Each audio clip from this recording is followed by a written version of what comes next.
Hallo zusammen und herzlich willkommen zu einem weiteren ganz kleinen Review. Das ist vom Lego City Set 60411, dem Feuerwehrhubschrauber. Das ist für 5 Plus, hält 85 Teile und ist in diesem Jahr, nämlich 2025, released. Im Schachtel hat es drinnen eine Anleitung mit 44 Postschritten auf 60 Seiten. Das ist gut. Wenn ich gut finde, für was braucht es 2 Säckchen, wenn die nicht nummeriert sind? Genau, das ist schon die Lego gegangen.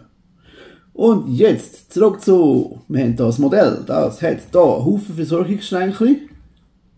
Da kann man zum Beispiel die Haare vom Piloten tun, wenn der fliegt und dann den Helm anlegt.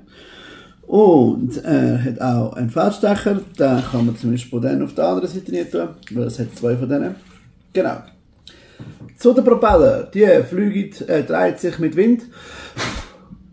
Und der auch.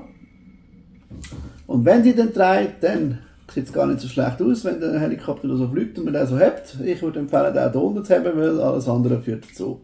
Der dreht nicht. Genau, man kann aus dem spaßige Sachen machen, wie man kann ihn so gut versorgen.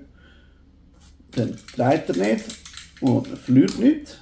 Ich habe dann das so gelöst, soll man sagen. Ich tue den Pilot hier oben, das Feuer da rein und die Droplets, und ich euch noch erklären, die Schränkchen.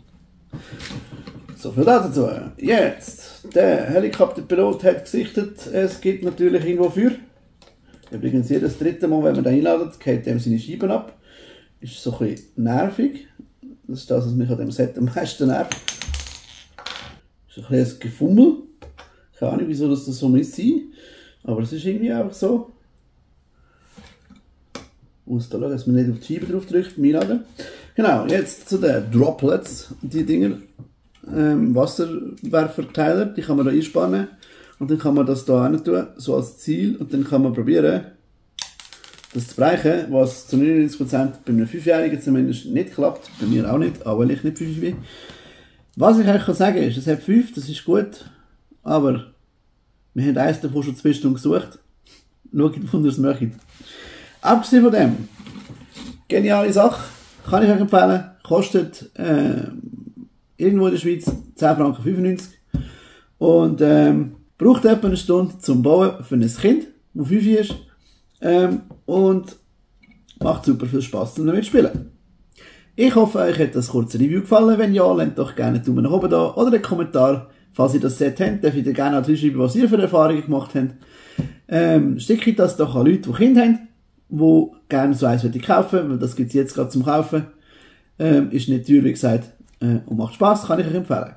Ich würde mich darüber freuen, wenn ihr noch ein bisschen bleibt und das nächste Video schaut, und sonst sehen wir uns nächstes Mal wieder. Ciao zusammen!